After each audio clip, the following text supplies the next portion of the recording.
स्वागत है आपका आपके अपने चैनल बालाजी स्टडी क्लासेस से। मैं विष्णु श्रीवास्तव स्वागत करता हूँ।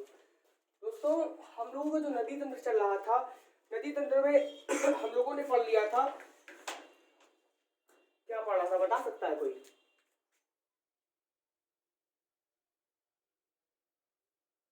मध्य प्रदेश,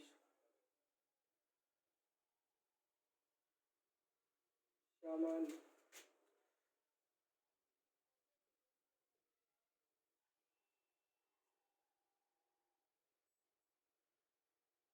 ये याद रखिएगा। अब की बार जो लोगों को क्या है, अब की बार वर्दी फतेह करना है। कुछ भी हो जाए, कुछ भी हो जाए, अब की बार क्या करना है, हम लोगों को वर्दी क्या करना है, फतेह करना है। क्योंकि भारतीय युवा देश, एक भारत थोड़ा सा जानने की, जो भारत है जो हमारा युवा देश के नाम से जाना जाता है। तो एक चीज मुझे याद आ रही है, तो मैं कहना चाहता हूँ कि कथानक व्याकरण समझे, कथानक व्याकरण समझे तो सुरभित छंद हो जाए। एक लाइन याद रखिएगा, किसी महान पुरुष ने कहा है कि कथानक व्याकरण समझे तो सुरभित छंद हो जाए, हमारे देश में फिर से सुखद मकरंद हो जाए। हे मेरे दाता, हे मेरे ईश्वर, मैं मांगता तुझसे कि युवा पीढ़ी संभल करके विवेकानंद हो जाए, युवा पीढ़ी संभल करके विवेकानंद हो जाए। बस उन्हीं के मार्ग में हम लोगों को चलना है और हम लोगों को क्या करना है, मध्य प्रदेश पुलिस को फतेह करना है। हम लोगों को मध्य प्रदेश पुलिस को फतेह, अब फतेह कैसे करना है तो मैं बता चुका हूं आपको। फतेह करने के लिए आपको सबसे पहले तो थोड़ा ही, ज्यादा नहीं तो कम से कम 5 से 6 आवर्स आपको घर में पढ़ना ही होगा। क्योंकि मैथ, रीजनिंग, देखो मैं आपसे वादा करता हूं कि एमपी जीके के मैं क्वेश्चन आपको एक भी क्वेश्चन नहीं छूटने दूंगा। आप बस नोट्स बनाते जाइएगा, नोट्स प्रिपेयर करते जाएंगे तो आपको बहुत अच्छा रहेगा। अब नोट्स प्रिपेयर करने में फायदा भी रहेगा। तो फिर हम लोग अगला देखेंगे कि जब नोट्स प्रिपेयर करेंगे तो फिर जब पेपर आएगा तो पेपर से बस हम लोगों को क्या होगा, एक बार रिवीजन करना होगा। हम लोग रिवीजन करते हुए चलेंगे। फिर जब रिवीजन करते हुए चलेंगे तो आपको पता है कि मैं जो आपकी रीजनिंग होने वाली, रीजनिंग भी हमें पढ़ना है। रीजनिंग के बाद हमें और क्या पढ़ना है, तो फिर मैथ भी पढ़ना है। तो बस रीजनिंग मैथ पढ़ते हुए चलते रहिए। हमारा जो चैनल है इस पे एक अच्छे फैकल्टी पढ़ा ही रहे हैं आप लोगों को। अब जब पढ़ा रहे हैं तो फिर अच्छे से पढ़ो, नोट्स बनाते जाओ। मैथ आशीष सर तो पढ़ा ही रहे हैं, बिल्कुल टाइम टाइम पर वीडियो आ रहे हैं। ऋषि सर के वीडियो जब जा रहे हैं साइंस के थोड़ी प्रॉब्लम की वजह से बीच में साइंस के वीडियो नहीं अपलोड हो पा रहे थे, तो वीडियो डेली का डेली आपका साइंस का, एक दिन साइंस का आएगा तो एक दिन जीके का आएगा। क्योंकि जीके में हम लोग बहुत आगे जा चुके हैं। अब रीजनिंग, तो रीजनिंग के राजू सर के तो वीडियो पड़े हुए हैं, डालिएगा आप लोग। तो फिर मध्य प्रदेश सामान्य नदी तंत्र अब की बार वर्दी पार। अब अगर क्वेश्चन आपको पूछना हुआ करे तो हमारा एक टेलीग्राम चैनल है जिसमें विष्णु श्रीवास्तव, सुमित श्रीवास्तव डालिएगा तो उस पर आपको हम लोग मिल जाएंगे। तो आपको क्वेश्चन जो पूछना हुआ करे तो आप लोग बेशक पूछ लीजिएगा। या फिर हम लोगों का एक चैनल भी बना हुआ है बालाजी स्टडी क्लासेस, पर्सनल मेरी आईडी सुमित श्रीवास्तव के नाम से है। और अगर इसके बाद इंस्टा पे आप लोग हमें फॉलो कर सकते हैं जिसका नाम है सुमित श्रीवास्तव 05 के नाम से मेरी आईडी हुई है। पासवर्ड यही आपको इंस्टा पे मिल जाएगा। और इसके बाद हमारा टेलीग्राम चैनल है, टेलीग्राम चैनल जो हमारा है वो बालाजी स्टडी क्लासेस के नाम से है। तो आप वहां से भी क्वेश्चन मिल जाएंगे, तो वहां से भी मैं आपके क्वेश्चन को रिप्लाई, जो भी सब्जेक्ट का क्वेश्चन होगा मैं वहां से भी रिप्लाई करूंगा। और मेरी पर्सनल आईडी ये है, पर्सनल आईडी पे फॉलो करिए तो मैं यहाँ से भी आपको टाइम मिलेगा तो रिप्लाई जरूर करूंगा। तो फिर हम लोग अब जब कितना पढ़े, जब देख लिया तो फिर अब हम लोग आते हैं अपने टॉपिक पे। तो टॉपिक हम लोगों का आज है नर्मदा नदी तंत्र के नाम से, जिसे हम लोग जानते हैं शिव की पुत्री के नाम से। तुम लोग इधर डालेंगे नर्मदा नदी, नर्मदा नदी, नर्मदा नदी जिसे हम लोग जानते हैं शिव की पुत्री के नाम से। किस नाम से जानते हैं? शिव की पुत्री के नाम से जानते हैं। अब जब शिव की पुत्री के नाम से जानते हैं तो फिर ये नदी निकलती कहां से? तो सबसे पहले वही हम लोगों को एक पुराना काम करना है कि हम लोग पहले नदी फ्लो करते हुए गुजरात ले जाएंगे। अब जब गुजरात ले जाएंगे तो फिर इसे हम लोग पढ़ेंगे, इसकी विशेषताएं पढ़ेंगे, कौन सा जलप्रपात कहाँ बना हुआ है। तो एक काम करते हैं कि सबसे पहले क्या करते हैं, हम लोग नदी फ्लो करते हुए ले जाते हैं, फिर हम लोग जानेंगे। तो सबको पता है कि जो नर्मदा नदी तंत्र से जानते क्या है, तो शिव की पुत्री के नाम से जानते हैं। तो ये निकलती कहां से है? तो आपको पता है एक श्रेणी है मैकाल श्रेणी, जो कहां है? अनूपपुर में है। तो आपको पता है सतपुड़ा की एक श्रेणी है, इस श्रेणी को हम लोग जानते हैं मैकाल श्रेणी के नाम से।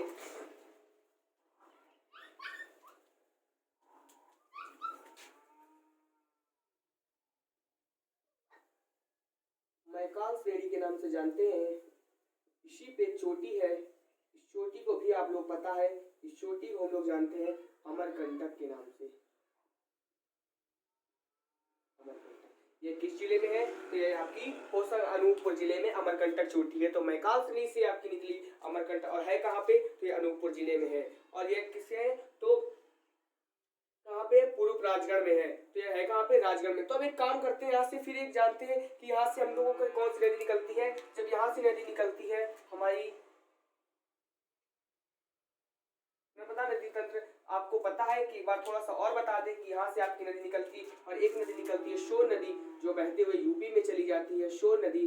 फिर एक नदी निकलती है कि कौन सी? महानदी, जो महानदी कहाँ पे? पश्चिम बंगाल उड़ीसा में जाके गिर जाती है। तो फिर जब यहाँ से चलते हुए चलती हमारी नदी जब चली जाती है, तो फिर एक नदी इधर से भी निकलती है, तो जिसे नाम देते हैं हम लोग है।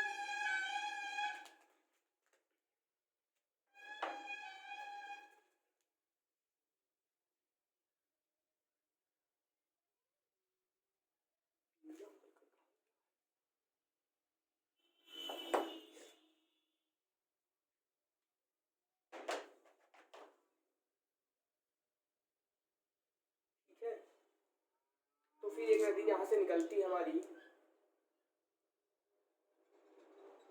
जब यहाँ से नदी निकली तो फिर इस नदी को हम लोग जानते हैं किस नदी के नाम से? तो नर्मदा नदी तंत्र के नाम से जानते हैं। तो यहाँ पे एक सबसे पहले जिला आपको मिलता है डिंडोरी, डिंडोरी के बाद मिलता है आपको मंडला जिला। तो सबसे पहले जिला आपका मिला डिंडोरी जिला, डिंडोरी, डिंडोरी के बाद मिला आपको मंडला जिला। कौन सा जिला? मंडला। फिर मंडला से फिर आगे बढ़ते हुए नदी हमारी चली आती है डिंडोरी के बाद मंडला, मंडला के बाद फिर जब हमारी नदी चली आती है तो फिर एक जिला इसे मिलता है, जिसे हम लोग जानते हैं जबलपुर में। जबलपुर में कौन सा जिला मिलता है? जबलपुर। अब जब जबलपुर में दोस्तों मिलती है जबलपुर, जबलपुर में के भेड़ा घाट पर क्या बना हुआ है? धुआंधार जलप्रपात बना हुआ है। यहाँ पर एक जलप्रपात एक है, इसे हम लोग जानते हैं भेड़ा घाट के नाम से, लिख लेंगे हम लोग भेड़ा घाट के नाम से, भेड़ा घाट। अब भेड़ा घाट में बना क्या हुआ है? तो बना है धुआंधार जलप्रपात, धुआंधार जलप्रपात।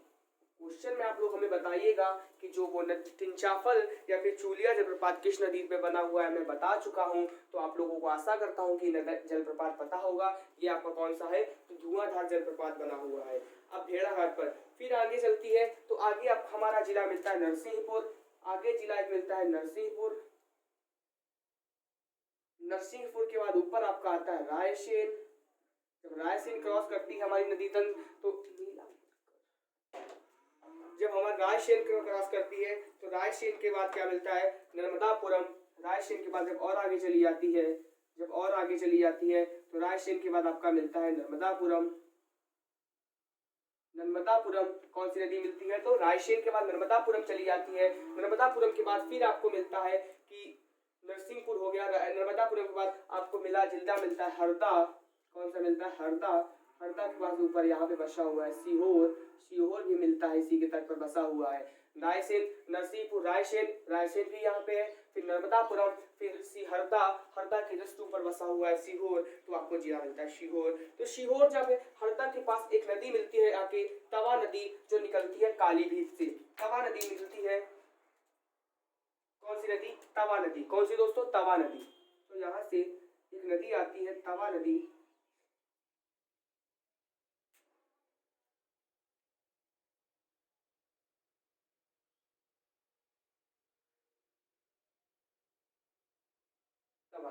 अब जब तवा नदी आती है तो तवा नदी के फिर थोड़ा, तो तवा नदी निकलती कहाँ से? तो कालीभीत से निकलती। कहाँ से? कालीभीत से। कालीभीत पहाड़ी से निकलती है तवा नदी, और जब तवा नदी चली आती है तो यह मिलती है जाके आपको हरदा में मिलती है जाके। इसे हम लोग जानते हैं किस नदी के नाम से? तवा नदी के नाम से। कालीभीत में तवा नदी कालीभीत से निकलती है और कहाँ से मिलती है? जाके हरदा में मिलती है। फिर आगे बढ़ते तो आगे जिला मिलता है जिसे हम लोग जानते हैं खंडवा के नाम से। उस जिले को जानते हैं हम लोग खंडवा के नाम से। जब खंडवा के नाम से उस जिले को जानते हैं तो खंडवा में बना हुआ है आपका एक इंदिरा सागर डैम। कौन सा बना? इंदिरा सागर डैम बना हुआ है खंडवा में आपका, इंदिरा सागर डैम। अब डैम लिखते हुए चलना है। फिर मैं आपको लिखा भी दूंगा एक जगह, इंदिरा सागर बांध। अब जब इंदिरा सागर बांध, इसकी क्षमता कितनी है विद्युत उत्पादन की, तो 1000 मेगावाट है। इसकी क्षमता कितनी है, तो 1000 मेगावाट है। अब जब यहाँ से बढ़ा खंडवा से, तो खंडवा से आगे चलते हुए चली जाती है, फिर तो मिलता है आपको खंडवा में एक और बना हुआ है जिसे ओंकारेश्वर डैम के नाम से जानते हैं। किस नाम से, ओंकारेश्वर डैम के नाम से। ये आपके डैम है, इसको हम लोग जानते हैं ओंकारेश्वर डैम।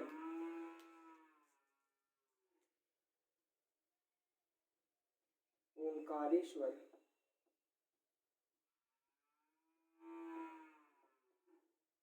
अब ओंकारेश्वर के बाद से हमसे, तो ओंकारेश्वर की क्या विशेषता है कि, तो ओंकारेश्वर की विशेषता यह है कि ओंकारेश्वर जो है इसकी विद्युत उत्पादन क्षमता 520 मेगावाट है। कितनी है, 520 मेगावाट। यह नदी आपकी। फिर इसके बाद जब खंडवा से बढ़ते हैं, तो खंडवा से आगे बढ़ते हैं तो एक जिला मिलता है जिसे हम लोग जानते हैं खरगोन के नाम से।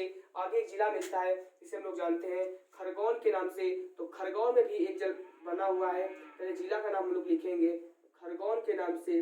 तो खरगोन में भी आपका एक जलप्रपात यानी बांध बना हुआ है, इसे जानते हैं हम लोग महेश्वर जल विद्युत परियोजना।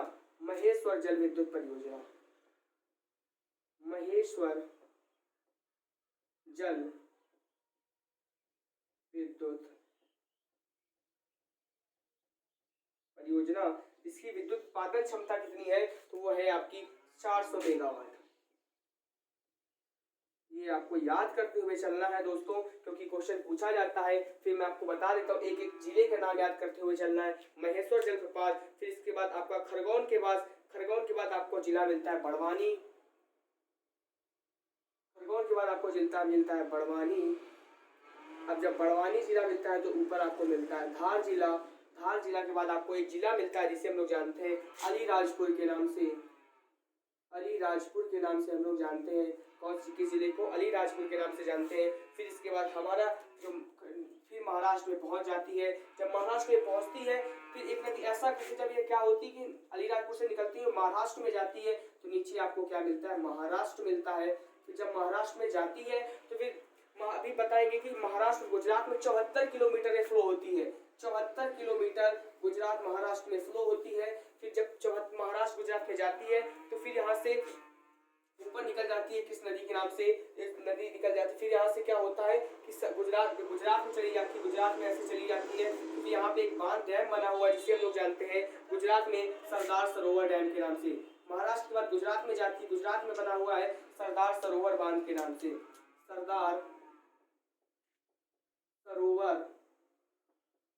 डैम, जो आपको हमारी सबसे ऊंची मूर्ति स्टैचू ऑफ यूनिटी की जिसे नाम से सरदार वल्लभ भाई पटेल की मूर्ति के नाम से जानते हैं, वो कहाँ बनी है, नर्मदा नदी के पास गुजरात में बनी हुई है। और है कहाँ पे, सरदार सरोवर बांध से निकल जाती है। और फिर यहीं से एक नहर जाती है राजस्थान में, यहीं से एक नहर निकाली गई। उस नहर का ज्यादा इंपॉर्टेंट नहीं है, नहर निकाली गई है, कहाँ चली जाती है आपकी, राजस्थान में चली जाती है। तो फिर ये आपकी नदी तंत्र हुई। अब इसकी विशेषताएं क्या है, तो विशेषताएं जानने से पहले हम लोगों को थोड़ा सा जान लेंगे किस नदी निकलती कहाँ से है। फिर हम लोग इसे साफ करके इसकी विशेषताएं सारी लिखेंगे, एक एक प्रपात लिखेंगे, एक एक कौन सी विशेषता है, किस इसका नाम क्या है। सबसे पहले जानते हैं अमरकंटक, मैकान श्रेणी के अनूपपुर जिले में अमरकंटक। फिर जब अमरकंटक से जानते हैं तो अमरकंटक में क्या होता है कि 3 नदियां निकलती हैं। अब एमपी के अनूपपुर जिले में इसमें तीन जलप्रपात बने हुए हैं। अनूपपुर जिले में इसमें 3 जलप्रपात बने हुए, लिख लीजिएगा, कपिल धारा, शंभु धारा और कौन कौन से हैं, तो कपिल धारा। क्वेश्चन उठता है कि कपिल धारा कहाँ है, तो अनूपपुर में। कपूर धारा, शंभु धारा, अभी हम लोग लिखेंगे शंभु धारा, और एक है दुग्ध धारा। दुग्ध धारा के नाम से दोस्तों जानते हैं कहाँ है, तो ये आपके अनूपपुर जिले में है। तो फिर हम लोग एक बार रिकॉल कर लेते हैं कि रिकॉल करने का मतलब कि अमरकंटक से महानदी, सोन नदी, अनूपपुर के बाद डिंडोरी जानते हैं। डिंडोरी के बाद आपको जिला मिलता है मंडला जिले के बाद आपको मिलता है जबलपुर में क्या होता है, अभी आप लोग धुआंधार जलप्रपात की विशेषता मैं भी आपको आगे बताऊंगा कि धुआंधार जलप्रपात के नाम धुआंधार जलप्रपात कैसे पड़ा, क्योंकि वहां पे संगमरमर के जो नदी है वहां से ऊपर उठते हैं, तो ऊपर उठते सब अच्छा धुआं धुआं टाइप का छा जाता है, बहुत अच्छा लगता है वहाँ पे देखने में। टाइम मिले तो आप लोग जाइएगा। तो धुआंधार जलप्रपात के बारे में हम लोग जानेंगे आगे। फिर इसके बाद ये जबलपुर में है। फिर आके आपको जिला मिलता है नरसिंहपुर, नरसिंहपुर रायसेन मिलता है, रायसेन के बाद नर्मदापुरम मिलता है। फिर आपको हरदा जिला मिलता है, हरदा के बाद यहाँ से तवा नदी फ्लो होती हुई कालीगढ़ से निकल के हरदा में मिलती है। फिर सीहोर मिलता है, सीहोर के बाद आपको खंडवा मिलता है, खंडवा में इंदिरा सागर डैम बना हुआ है। अब इंदिरा सागर डैम बना हुआ है तो इसकी वो क्या है, इसकी मेगावाट विद्युत उत्पादन क्षमता 1000 मेगावाट है। फिर इसके बाद खंडवा में एक और बना हुआ है जिसे हम लोग जानते हैं ओंकारेश्वर, इसकी विद्युत उत्पादन क्षमता 520 मेगावाट है। फिर इसके बाद खरगोन मिलता है, खरगोन में महेश्वर जलप्रपात है, इसकी विशेषता क्या है, इस विद्युत उत्पादन क्षमता 400 मेगावाट है। फिर आपको बड़वानी जिला मिलता है, बड़वानी के बाद धार, धार के बाद अलीराजपुर, अलीराजपुर के बाद क्या है। तो आप लोगों को मैप में तो पता होगा कि नीचे के जिले कैसे हैं। दक्षिणी सीमा निर्धारण करते हुए आपका एक मैप बना है, मैप में नीचे से फ्लो होती हुई चली जाती है, नीचे आपका महाराष्ट्र पड़ता है, महाराष्ट्र से फिर गुजरात जाती है आपकी, ये महाराष्ट्र में भी प्रवेश करती है। तो महाराष्ट्र और गुजरात की सीमा पर 74 किलोमीटर फ्लो होती है, मैं आपको आगे बताने वाला हूँ अभी। तो ये आपका हुआ नदी। अब हम लोग थोड़ी इसकी विशेषताएं जान लेते हैं। इसकी विशेषताएं जानने से पहले इसे हम लोग एक काम करेंगे, थोड़ा सा इसे साफ कर लेंगे। अब जब साफ कर लेंगे तो सरदार ऐसे एक एक चीजें जान जाएंगे कि इसकी सरदार सरोवर डैम की विशेषताएं क्या है। तो इस एक काम करने के लिए इसे हम लोग साफ कर देते हैं, तो आप लोग समझ तो गए ही होंगे कि क्या इसकी विशेषताएं हैं और क्या इस नदी की तंत्र, नदी निकली कहाँ से है, किन जिलों में प्रवेश की है और इसकी क्या क्या खासियत है। और इसकी सहायक नदी कौन सी प्रमुख है, तो तवा नदी है। तो बस मेहनत करते जाइए आप लोग।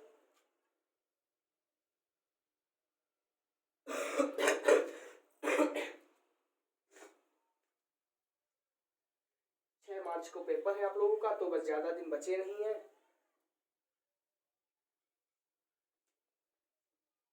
आप नर्मदा नदी, इसे सबसे पहले जानते किसे, सबसे पहले जानेंगे नर्मदा, इसे क्या कहा कहते क्या है। तो इसे शिव की पुत्री के नाम से भी जानते हैं। किसकी, तो इसे शिव की पुत्री भी कहते हैं।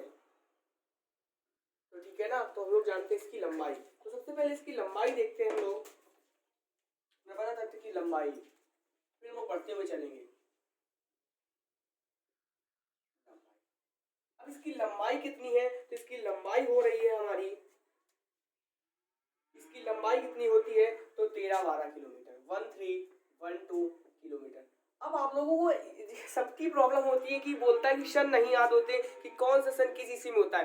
तो सन याद करने की मैं आपको एक अच्छी सी बात बताऊं कि मुझे कैसे सन याद होते हैं। तो मैं 1312 याद करूंगा, भूल जाऊं तो 1312। अब आपको पता है 8822 क्या होता है, कोई बता सकता है? 8822 याद होगा तो बता देगा। 8822 ऐसे 88 222 में भूल जाते, 8822। अब सूर्य से पृथ्वी की, फिर कैसे सूर्य से पृथ्वी की दूरी सब लोग याद करता है 14, कुछ भी नहीं करना, 14979590 किलोमीटर। बताओ कुछ याद करना है, सूर्य से पृथ्वी की दूरी कितनी, 14 करोड़ 97,95,900 किलोमीटर।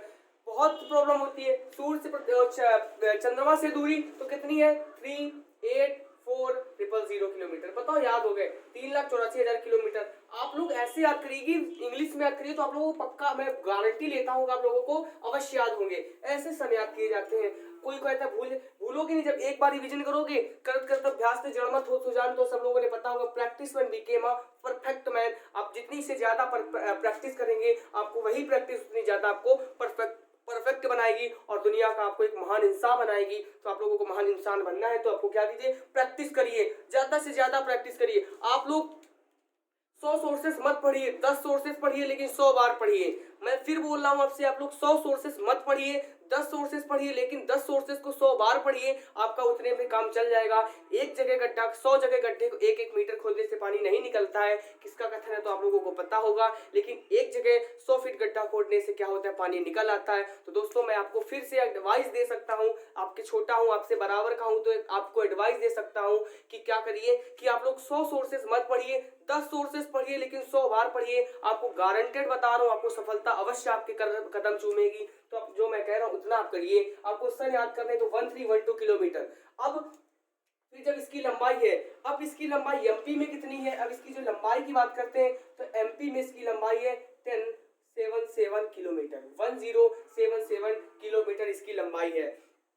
फिर अब इसके बाद गुजरात की बात करें, अगर हम लोग इसकी गुजरात में लंबाई कितनी है, गुजरात की बात करें तो 161 किलोमीटर, 161 किलोमीटर। फिर इसके बाद अगर हम लोग बात करें कि जब गुजरात की इसकी लंबाई, फिर इसके बाद महाराष्ट्र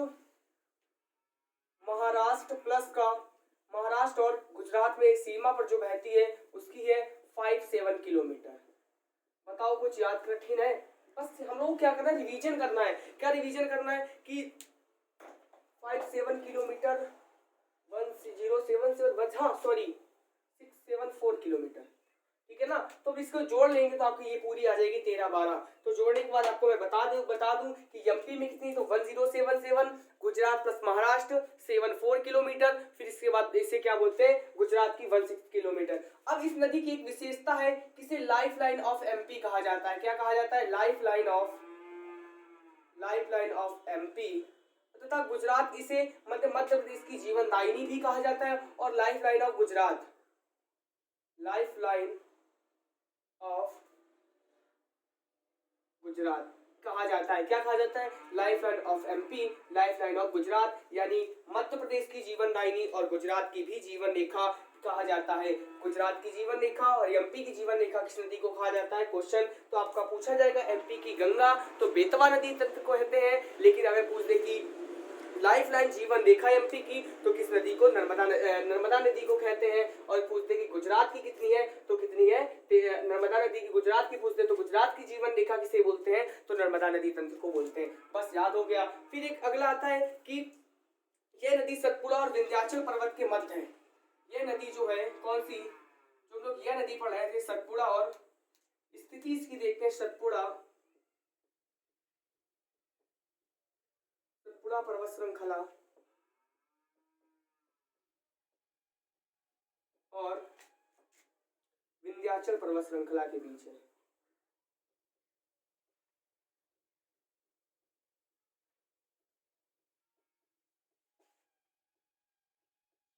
सतपुड़ा श्रृंखला व विंध्याचल पर्वत श्रृंखला के बीच में है, के मध्य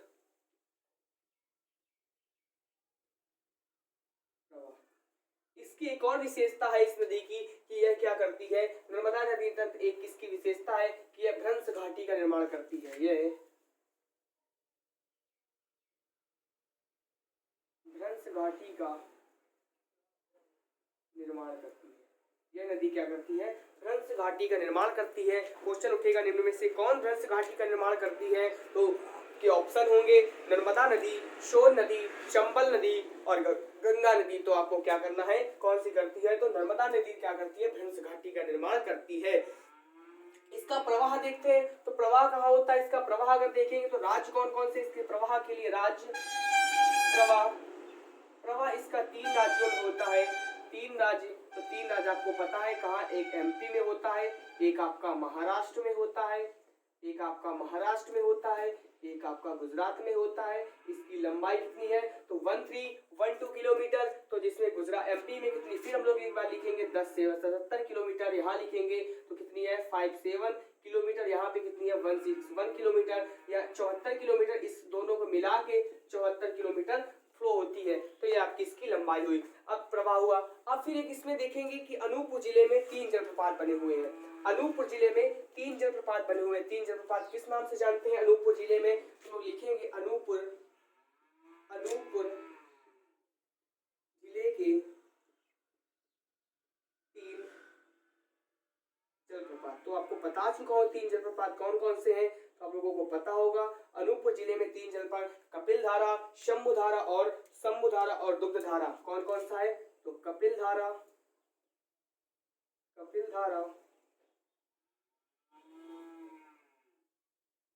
जलप्रपात, इसके बाद दुग्ध धारा जलप्रपात,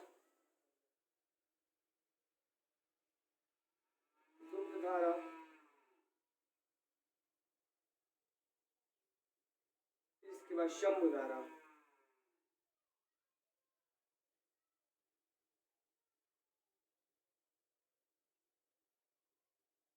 कौन कौन सा? कपिल धारा और फिर दुग्ध धारा और शंभुधारा जलप्रपात। फिर इसके बाद जबलपुर में जलप्रपात है, एक जबलपुर में है।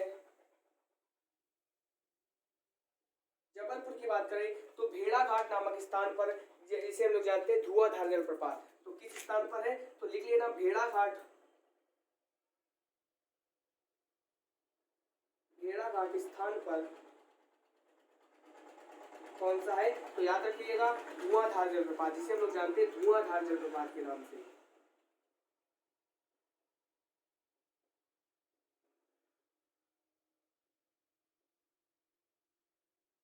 एक जलप्रपात हम लोगों ने छोड़ दिया था, तो वो जलप्रपात लिखेंगे सहस्त्रधारा जलप्रपात, जो कहाँ पे है? खरगोन जिले में है, खरगोन जिले के महेश्वर तहसील। तो लिख लीजिएगा खरगोन जिले की माहेश्वर तहसील, माहेश्वर तहसील में कौन सा है? तो सहस्त्रधारा जलप्रपात, जिसे हम लोग जानते हैं सहस्त्रधारा जलप्रपात।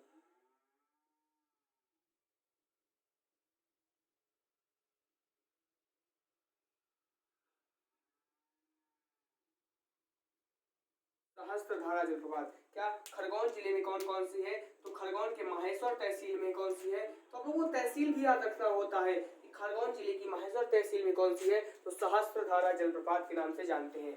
फिर अब हम लोग आते हैं कि नर्मदा नदी पर बांध। अब हम लोग बांध देखते हैं।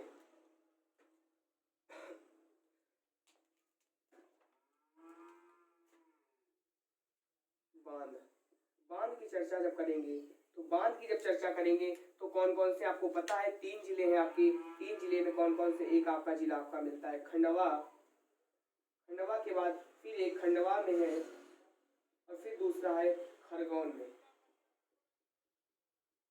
खरगोन जिले में। अब ये 3 डैम कौन कौन से हैं? तो बता सकता है कोई? अभी मैंने बताया था खंडवा में 2 जिले, खंडवा में 2 बांध बने हुए हैं, जिसे हम लोग जानते हैं इंदिरा सागर,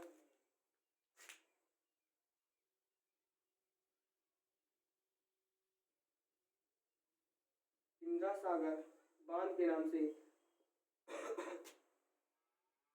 इसकी जो विद्युत उत्पादन क्षमता है वो कितनी है?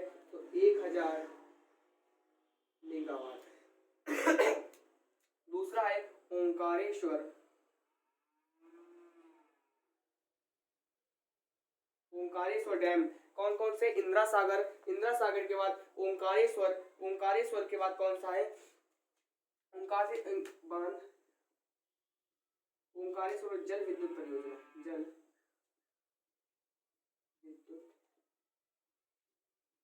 परियोजना, ओंकारेश्वर, ओंकारेश्वर जल विद्युत परियोजना। एक और जल परियोजना है जिसे हम जानते हैं माहेश्वर जल परियोजना के नाम से, माहेश्वर जल विद्युत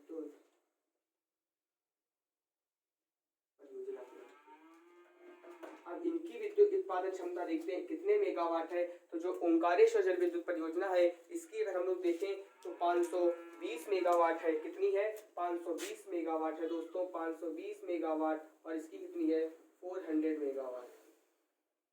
तो फिर जो आपके खंडवा जिले में है इंदिरा सागर, इसकी 1000 मेगावाट। जो खंडवा में 2 है ओंकारेश्वर और इंदिरा सागर, तो इसकी है 520 मेगावाट। और इसके बाद खरगोन की बात करें तो माहेश्वर जल प्रपात जल विद्युत परियोजना, जिसकी लंबाई कितनी है? 400 मेगावाट होती है। फिर हम लोग अगर एक बात करते हैं, सरदार सरोवर डैम पढ़ा था गुजरात में, नर्मदा नदी के तट पर बसा हुआ है सरदार सरोवर डैम। तो थोड़ा सा सरदार सरोवर डैम के बारे में जानते हैं कि सरदार सरोवर डैम वास्तव में क्या है और इसकी विशेषता क्या है। सरदार सरोवर डैम के बारे में जानेंगे, इसे हम लोग साफ कर देते हैं।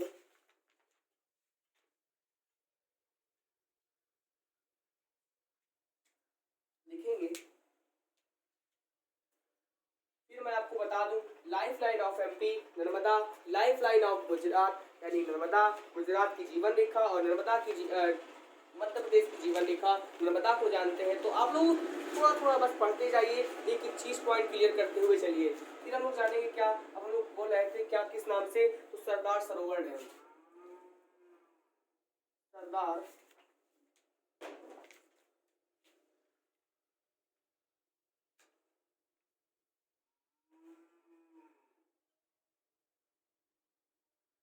सरदार सरोवर डैम, सरदार सरोवर डैम के बारे में जानेंगे। इसकी कैपेसिटी कितनी है? कैपेसिटी किसकी और वर्तमान यूज इसका कितना होता है? इसकी कैपेसिटी की बात करें तो 6000 मेगावाट होता है। इसकी कैपेसिटी की बात करें तो इसकी कैपेसिटी है 6000 मेगावाट यूज होता है हमारा 1050 मेगावाट।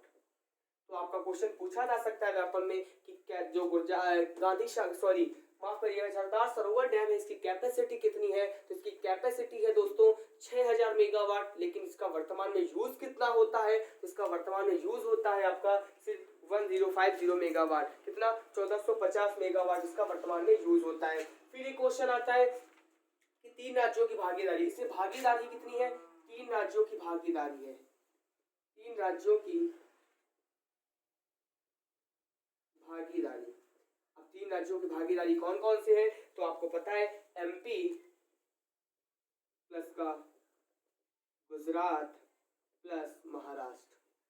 अब इसका यूज कौन कितना करता है, तो मैं आपको यूज बता दूं, इसका यूज होता है 57% ये करता है, और एमपी कितना यूज करता है 57%, और ये कितना करता है 27% ये यूज करता है, और बचा महाराष्ट्र तो मात्र 16% करता है। तो 57, 27 और 16, 7 7 14 6 20, 5 2 7 1 8 8 2 10, यानी 100% हो गया आपका ना।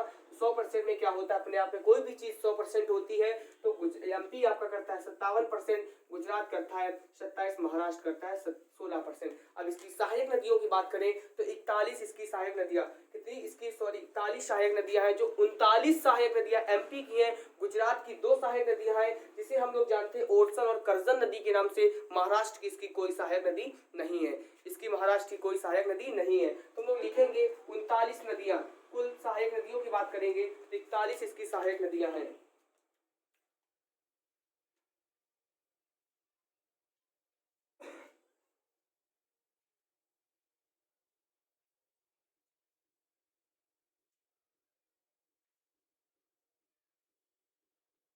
सहायक नदियां कितनी की बात करें तो सहायक नदियों में इसकी एमपी की कितनी सहायक नदियां हैं, तो फिर देख लेते हैं। एमपी की सहायक नदियां हैं आपकी, एमपी और गुजरात की, गुजरात और महाराष्ट्र, तो एमपी की सहायक नदियां सबसे ज्यादा एमपी की सहायक नदियां हैं इसकी। एमपी की सहायक नदियां कितनी है, तो 39 सहायक नदियां एमपी की हैं, और गुजरात की 2 हैं, जिसे हम लोग जानते हैं करजन नदी के नाम से। करजन नदी, वैसे पूछा नहीं जाएगा, मैंने बता दिया थोड़ा सा। करजन नदी और ओरसन नदी, ये पूछा नहीं जाएगा, मैंने बता दिया। पूछ भी सकता है, देखो कुछ भी पूछ सकता है, इसका मतलब ये नहीं कि नहीं पूछा जाए, कुछ भी पूछ सकता है पेपर में। और महाराष्ट्र से कोई भी सहायक नदी नहीं है। क्वेश्चन पूछे जाएगा एमपी की सहायक नदियां में कौन सी, किस राज्य से, किस स्टेट से नदियां नहीं भी मिलती है, तो महाराष्ट्र से नहीं मिलती है। 39 नदियां एमपी की है, गुजरात की 2, करजन और ओरसन नदी। फिर अब हम लोग आगे बढ़ते हैं, जब इसे देखा तो फिर थोड़ा सा और जान लेते हैं प्रमुख सहायक नदी कौन सी। तो मैंने बताया कि प्रमुख सहायक नदी कौन सी थी, तवा नदी थी, जो कहां से निकली थी, छिंदवाड़ा के कालीभीत से निकली थी, छिंदवाड़ा के कालीभीत से निकली थी, तो फिर होशंगाबाद में जाकर मिली थी। तो हम लोग एक काम करते और देख लेते हैं। तो प्रमुख सहायक कौन सी है इसकी, तो तवा नदी है। यहाँ पे लिख लेंगे प्रमुख सहायक, प्रमुख सहायक कौन सी है, तवा नदी। अब तवा नदी छिंदवाड़ा की कहां से निकलती है, तो छिंदवाड़ा के कालीभीत पहाड़ी, कालीभीत से निकलती है, और यह होशंगाबाद में जाकर नर्मदा में अपना जल छोड़ती है। अपना जल कहाँ छोड़ती है, तो माफ करिएगा मैंने आपको शायद सीहोर बताया था, तो आपको होशंगाबाद करना है। होशंगाबाद में तवा नदी कहां से, छिंदवाड़ा के कालीभीत पहाड़ी से निकलकर होशंगाबाद में अपना नर्मदा नदी जल छोड़ती है। तो फिर एक पॉइंट हम लोगों को एक पॉइंट और बनता है इसी में कि पंचमढ़ी हिल स्टेशन तवा नदी के तट पर बसा हुआ है। Pachmarhi hill station, Pachmarhi hill station कहाँ बसा हुआ है, तो तवा नदी के तट पर बसा हुआ है। पंच नदी हिल में से कहाँ बसा हुआ है, तो तवा नदी के तट पर बसा हुआ है, तवा नदी के तट पर। इसीलिए इसे हम लोग इसे और एक नाम से जानते हैं, तवा नगर के नाम से। पंचमढ़ी हिल स्टेशन को तवा नगर के नाम से जानते हैं।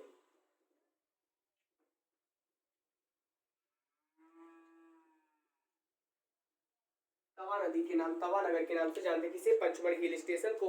अब दोस्तों एक तो बात करें कि पंचमढ़ी में तवा नदी पर 5 जलप्रपात बने हुए हैं। 5 जलप्रपात कौन कौन से, बहुत बार क्वेश्चन आ चुका है इस पे, 5 क्या बने हुए तब पंचमढ़ी हिल स्टेशन पर 5 तवा नदी के ऊपर 5 जलप्रपात बने हुए हैं। तो 5 जलप्रपात क्वेश्चन बहुत बार पूछा गया है और पूछा भी जाएगा व्यापक में, क्योंकि इससे क्वेश्चन हर बार पूछा जाता है।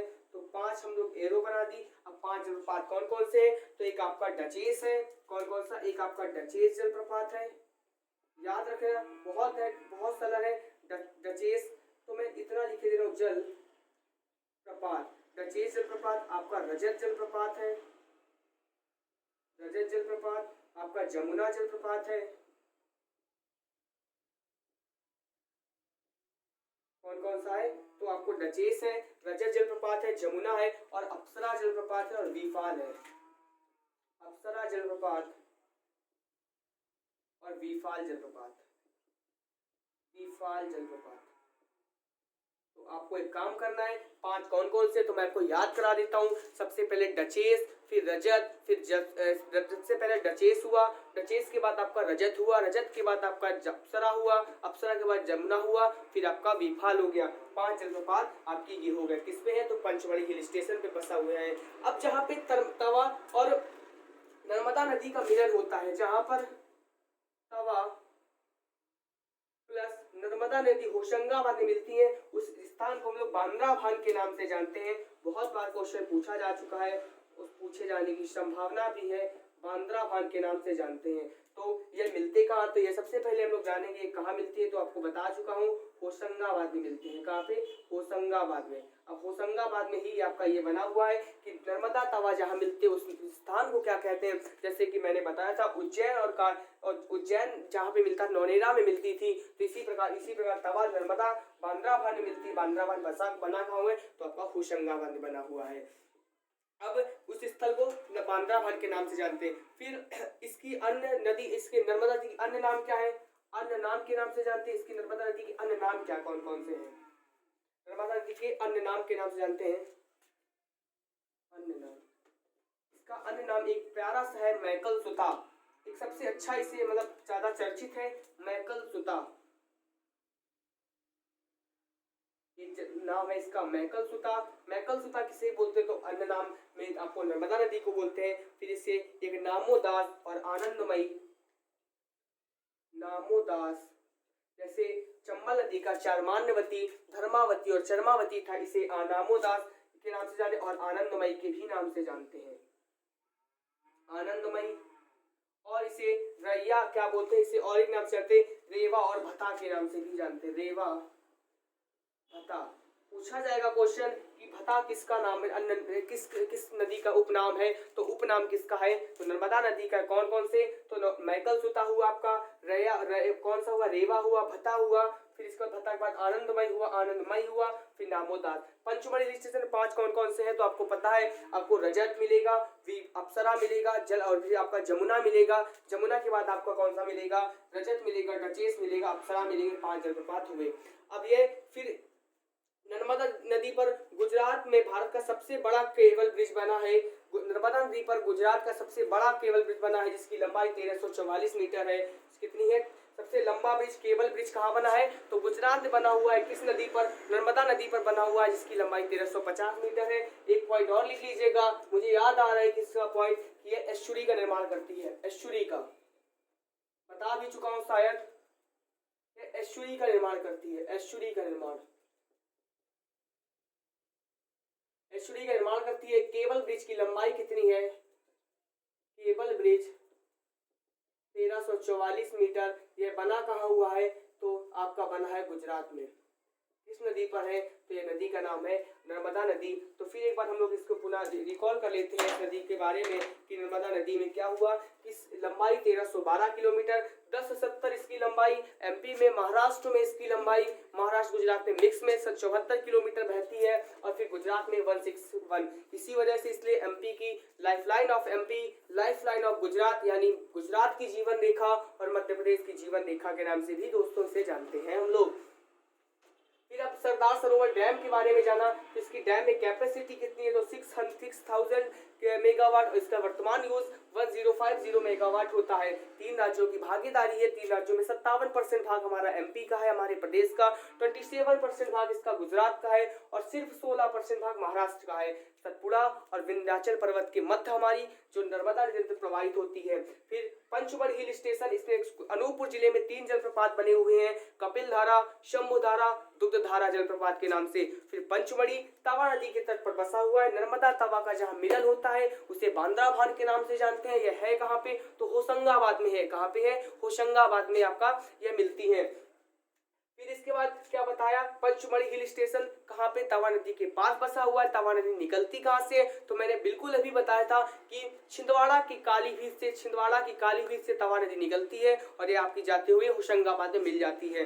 फिर तवा नदी कहाँ बसा हुआ है, तवा नदी के पास बसा हुआ है। फिर जब दोस्तों तवा नदी के पास बसा हुआ है, तो इसलिए इससे हम लोग पंचमढ़ी हिल स्टेशन को तवा नगर भी बोलते हैं। अब तवा जो पंचमढ़ी हिल स्टेशन है, इस पर 5 जलप्रपात बने हुए हैं। 5 जलप्रपात कौन कौन से हैं, तो आपका एक अप्सरा जलप्रपात है, एक आपका वी अप्सरा जलप्रपात है। फिर वी अप्सरा के बाद आपका एक जमुना जलप्रपात है, जमुना के बाद एक आपका रजत जलप्रपात है, रजत के बाद एक आपका डचेस हुआ। हो गए 5 ना, हो गए 5। कौन कौन सा, सबसे पहला जानते हैं डचेस, डचेस के बाद रजत, रजत के बाद वी अप्सरा, सॉरी विफाल, विफाल के बाद अप्सरा, अप्सरा के बाद एक जमुना जलप्रपात। 5 जलप्रपात आपके ये हुए।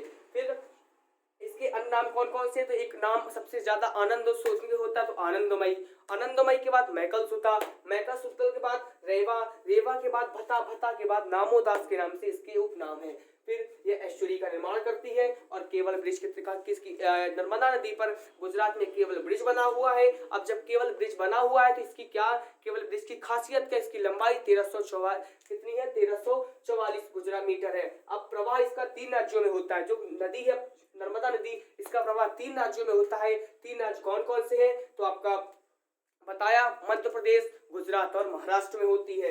अब इसके बाद फिर क्या बताया कि सहायक नदियां, तो 41 सहायक नदियां हैं दोस्तों। 41 सहायक नदियों में कौन कौन सी है, तो इसमें 39 सहायक नदियां आपकी एमपी की है, महाराष्ट्र की कोई भी सहायक नदी नहीं है। और गुजरात की बात करें तो 2 नदियां ओरछन नदी और करजन नदी के नाम से जिसे बांध जानते हैं, तो ये नदियां बहती हैं। अब खंडवा में इसके बांध की बात करें तो इंदिरा सागर डैम और ओमकारेश्वर डैम, इसकी इंदिरा गांधी डैम की बात करें तो इसकी विद्युत उत्पादन क्षमता 1000 मेगावाट, और इसकी अगर ओमकारेश्वर की बात करें तो इसकी 520 मेगावाट खंडवा जिले में है। फिर खरगोन में एक बना हुआ है जिसे हम लोग महेश्वर के नाम से जानते हैं, महेश्वर जल विद्युत परियोजना, उसकी है 400 मेगावाट। तो आशा करते हैं आपको ये वीडियो मेरा समझ में बहुत अच्छी तरीके से आया होगा। अगर आया हो, अगले में मिलेंगे हम लोग माही नदी और ताप्ती नदी के साथ मिलेंगे। बहुत अच्छी प्यारी प्यारी नदियां हैं, तो अब इससे ज्यादा क्वेश्चन आपका नहीं आएगा, ऐसा ही लेवल तक मैंने बता दिया।